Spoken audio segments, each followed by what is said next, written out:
Dr. Mitchell, the floor is yours. Well, thank you very much for that kind introduction.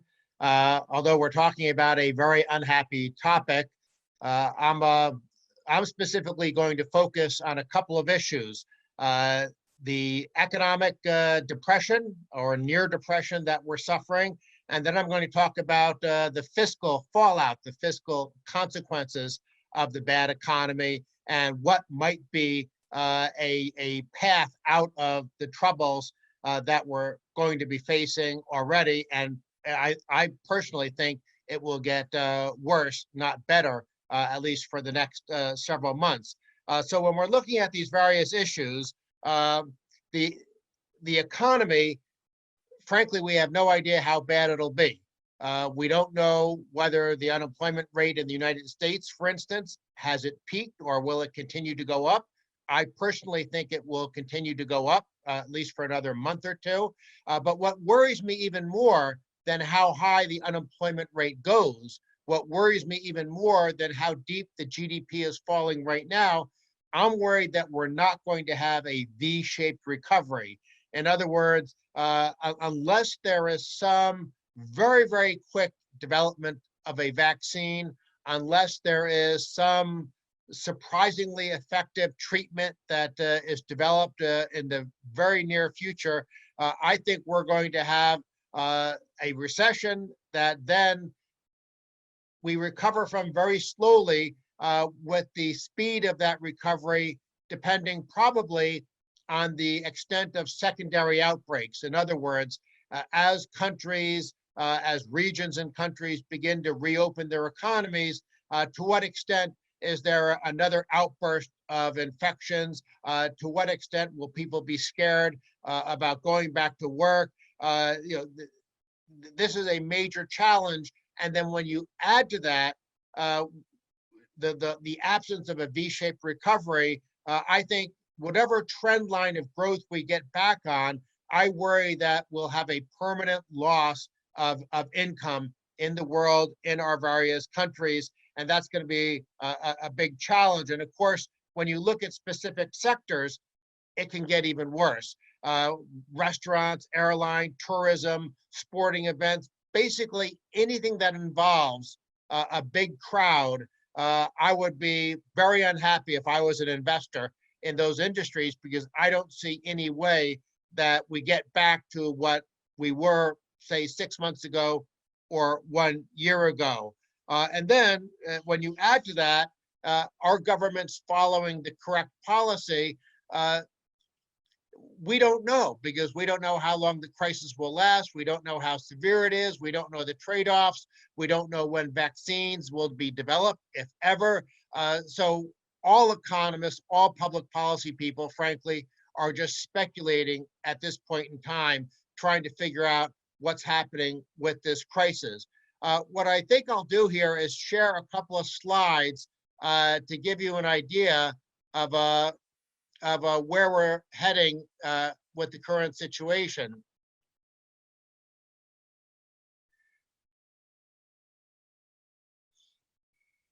Originally, economists were looking at relatively small reductions in gross domestic product in various countries. However, as time has gone on, and we're simply talking about from 1 month to the next, so in a very short period of time, the estimates of economic losses have grown significantly. The most recent thing I just found yesterday, Goldman Sachs projecting a 16% reduction in global GDP. These are really frightening numbers.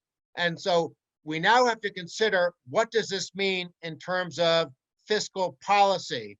Well, here's a chart showing some of that $8 trillion of government intervention that was referenced earlier by different countries. Of course, this chart was not as a percent of GDP, so I don't think it's terribly helpful. Here's a chart that might give a better example, simply looking at the different revenue and expenditure measures along with indirect interventions. So we're talking very, very significant amounts of money that are being deployed in different countries. This shows what's happening then with deficits and debt. we're talking about an increase in government borrowing that is beyond what we saw back during the Great Recession, the financial crisis of 2008, 2009.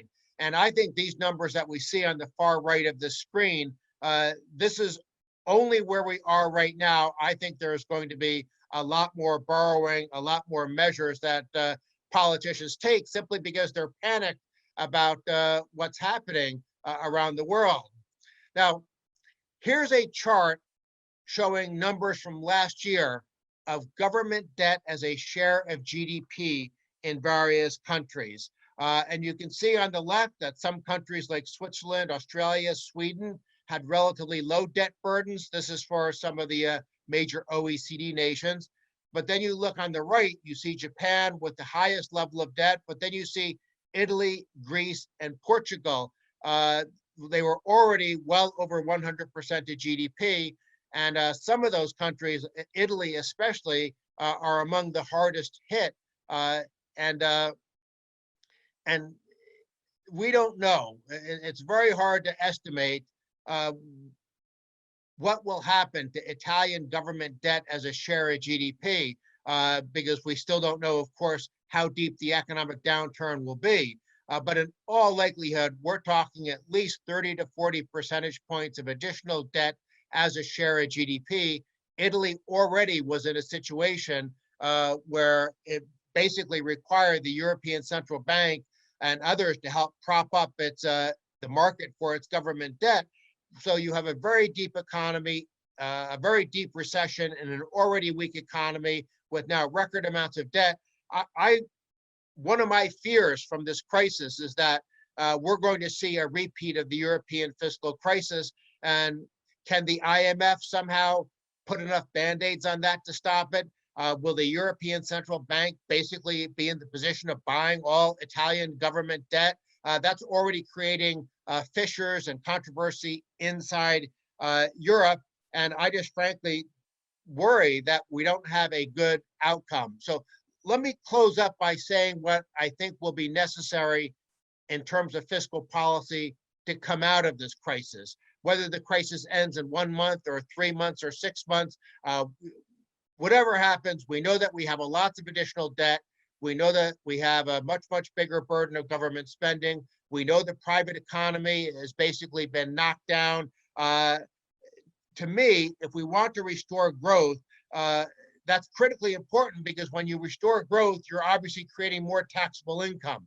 The reason we have big deficits today with coronavirus is not just the pre-existing structural deficits that existed, but this very deep recession has reduced taxable income. And of course, you have government spending lots of additional money. I think probably the best approach in terms of fixing the finances for countries is to copy the policies that you have in places like Switzerland and Hong Kong, where you have basically what's called expenditure limits or spending caps.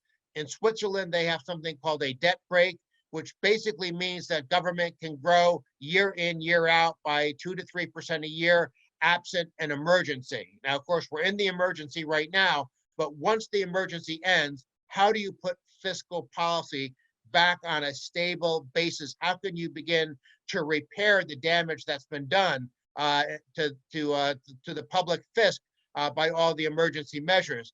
And I think the Swiss approach, the approach that you have in Hong Kong, a few other jurisdictions around the world, I think that's the best example, because not only are those places very successful in terms of fiscal policy, but when international organizations like the OECD and the IMF, when they have studied what fiscal rules work best around the world, they've concluded that these expenditure limits or spending caps are far and away the most effective. Balanced budget rules, obviously, they're very difficult to enforce because revenues are very cyclical with the economy. What an expenditure cap or a spending limit does is it says, again, year in, year out, government can grow a certain amount per year. Again, not in emergencies, but during a regular business cycle. And those rules, so long as government isn't going to grow faster than the private economy, slowly but surely, those kinds of rules restore basically fiscal sanity in countries because we're in such a difficult situation. Obviously, there's a lot to be said about the role of other government policies. I worry about a new round of protectionism in the world, and the United States, of course, has not been helpful in that regard. We have to worry about what's going to happen with monetary policy. Are central banks going to unwind some of the money creation that they've been doing, which I worry is causing a misallocation of capital and sending confused signals to markets about what should happen with saving and investing. But one thing, I'll simply close by re-emphasizing that if we're just looking at all the additional debt that's coming out of this crisis and trying to make sure we don't have another fiscal crisis like we had, say, in Greece, the most important thing is putting the government budget back on a sustainable path where government spending grows a little bit slower than the private economy, so you can slowly but surely reduce the government debt burden and slowly but surely reduce government spending as a share of GDP, because in most countries, I think the burden of the public sector is too large for the ability of the private sector to prosper and to finance that government spending. So let's cross our fingers that we get the coronavirus under control, that the stimulus, that the spending, that the intervention that governments have done will minimize the short-term suffering, and then try to figure out with something like a spending cap how we can restore government finances. Thank you very much for this chance to contribute. Thank you, Dr. Mitchell, for this lovely but depressing speech. Actually, when I was reading your graphs, the question that I asked, would we go to something like the Great Depression? It seems that we might exceed it. Hopefully not. Let me just, before I move to our second speaker, I had someone asking a question and he has to leave early. So just quickly, if I understood the question right, because it's not very clear, but the thing is, can we ever, Dr. Mitchell, go back to the old times like before December 2019? Do you think with all those numbers that, of course, they're from international trusted organizations, but those if I would like to say black numbers or pessimistic numbers, can we ever go to before December 2019? If there's a vaccine or if there's a very successful treatment, that's obviously the most optimistic scenario for a relatively quick bounce back to the global economy.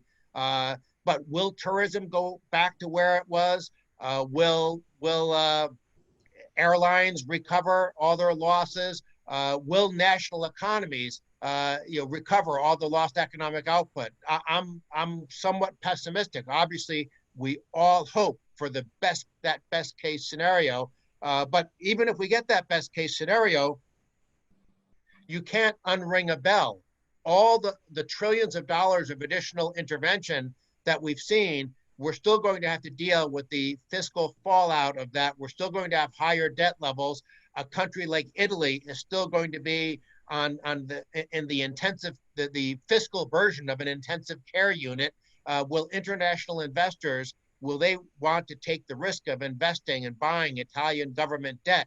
I think there's going to be a very serious need for countries, for national governments, especially the harshly affected ones that already didn't have any fiscal space because their debt levels were so high.